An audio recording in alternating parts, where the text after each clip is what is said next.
నమస్తే, welcome to Y news. నేను పుష్ప. డ్రైన్ల పరిశీలన, అభివృద్ధి పనులకు ప్రారంభోత్సవాలు. ప్రభుత్వ విప్ యనమల దివ్య తుని పట్టణ అభివృద్ధిపై స్పెషల్ ఫోకస్ పెట్టారు. ఓవైపు ప్రజా అవసరాలను గుర్తించడం, వాటికి పరిష్కార మార్గం చూపిస్తూ జనరంజక పాలన అందిస్తున్నారు యనమల దివ్య. అవసరమైతే క్షేత్రస్థాయి పరిశీలన చేస్తూ ప్రజల ఇబ్బందులను పసిగట్టి సాధ్యమైనంత తొందరగా పరిష్కరిస్తున్నారు.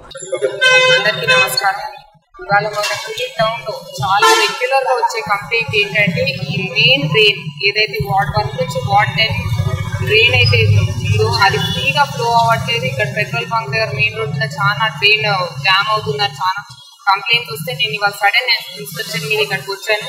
ఇక్కడ వచ్చి చూస్తే ఈ సిల్ట్ తీయలేని పరిస్థితి ఉంది. ఇక్కడ నిజంగానే ప్రజలు ఏదైతే చెప్పారో ఇక్కడ డీసిల్టేషన్ బాగోలేదు అని చెప్పేసి నిజంగానే చూస్తే తెలుస్తుంది. చాలా రోజు బట్టి సిల్టేషన్ డ్రైనేజ్ అనేది స్టాక్ అయిపోయి ఉంది. ఇక్కడంతా వేస్ట్ మెటీరియల్ అంతా కూడా.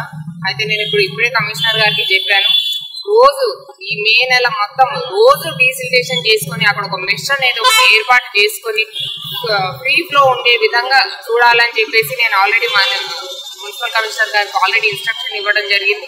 మే నెలలో రోజు తీయాలి, మాన్యువల్ గా కాదు మెషిన్ తో తీయాలని మరీ స్ట్రెస్ చేసి మరీ చెప్పాను. అలాగే ఈ డ్రైన్ డైవర్ట్ చేశారు ఒక 10 సంవత్సరాల కిందట అన్న విషయం నాకు తెలిసింది. ఇవాళ ఇది ఎందుకు డైవర్ట్ చేశారు, దీనికి ఒక విజిలెన్స్ కూడా నేను వేయాలనుకుంటున్నాను. అసలు ఎందుకు డైవర్ట్ చేయాల్సి వచ్చింది, అప్పుడు ప్లానింగ్ వాళ్ళు ఎందుకు ఇచ్చారు, ఆ పర్మిషన్ ఎందుకు ఇచ్చారు, ఆ డైవర్షన్ కనుక లేకపోయింటే చాలా ఫ్రీగా వెళ్ళిపోయింది డ్రైన్ కూడా. ఎందుకు చేయాల్సి వచ్చింది అది అనేది దాని మీద కూడా ఒక విజిలెన్స్ కమిటీ కానీ వేద్దాం అనుకుని చూస్తున్నాను. ఇది ఎలా అయినా ఇది నా మెయిన్ ప్రయారిటీ. తుని టౌన్ కి వచ్చేసి ఈ డ్రైన్ ఎలా అయినా నేను ఫ్రీ ఫ్లో చేయాలనేది నా ప్రధానమైన ప్రయారిటీ ఈ తుని టౌన్ కి వచ్చేసి. అలానే నేను ఎంత సీరియస్ ఉన్నానో మున్సిపల్ కమిషనర్ గారు కూడా అంతే సీరియస్ ఉండాలని నేను కూడా వారిని కోరుతున్నాను. ఇవాళ నుంచి మీకు ఈ డ్రైన్ మీద ఇంప్రూవ్మెంట్ అనేది మీకు తప్పకుండా కనపడుతుంది.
గతం నాయకులు చేసిన తప్పులన్నీ అవి ఈ రోజు ఇవాళ మన మీద పడుతున్నాయి. వాటిలన్నిటినీ రెక్టిఫై చేసుకోవడానికి సమయం పడుతుంది.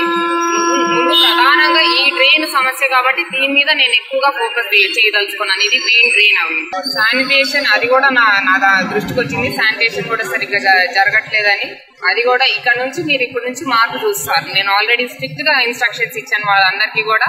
ఇప్పటి నుంచి మీరు అన్ని డిపార్ట్మెంట్స్ లో కూడా తప్పకుండా చూస్తారు మీరు అందరూ కూడా. ఇవాళ ఎమ్మెల్యే యనమల దివ్య తుని పట్టణంలో సుడిగాలి పర్యటన చేశారు. మాజీ ఎమ్మెల్యే రాజా అశోక్ బాబు, సీనియర్ నేత ఇనుగంటి సత్యనారాయణలతో కలిసి సీఎంఆర్ సెంటర్ వద్ద డ్రైన్లను పరిశీలించారు. అదేవిధంగా ఉప్పరగూడెంలో నిర్మించిన సీసీ రోడ్డుకు ప్రారంభోత్సవం చేసిన ఆమె పట్టణ సుందరీకరణకు బృహత్తర ప్రణాళికలు రూపొందిస్తున్నామని చెప్పారు. ఈ కార్యక్రమంలో సీనియర్ నేతలు చింతమనేడి సొర్ల లోవరాజు, మోతుకూరి వెంకటేష్, మల్లా గణేష్, కుసుమంచి సత్యనారాయణ, కుక్కడపు బాలాజీ, రామచంద్రరాజు, గుడివాడ అప్పలనాయుడు తదితరులు పాల్గొన్నారు. అందరికీ నమస్కారం. నిరంతరం ప్రజా జీవితంలో కష్టపడే వ్యక్తి ఎవరైనా ఉన్నారంటే మా అధినేత, ఆ మహనీయుడు, మా ఆంధ్రప్రదేశ్ ముఖ్యమంత్రి శ్రీ నారా చంద్రబాబు నాయుడు గారు. వారికి వాళ్ళ పుట్టినరోజు తరపున మా మహిళలందరి, తుని నియోజకవర్గ మహిళలందరి తరపున, అలాగే తుని నియోజకవర్గ ప్రజలందరి తరపున కూడా వారికి మనస్ఫూర్తిగా హార్దిక శుభాకాంక్షలు.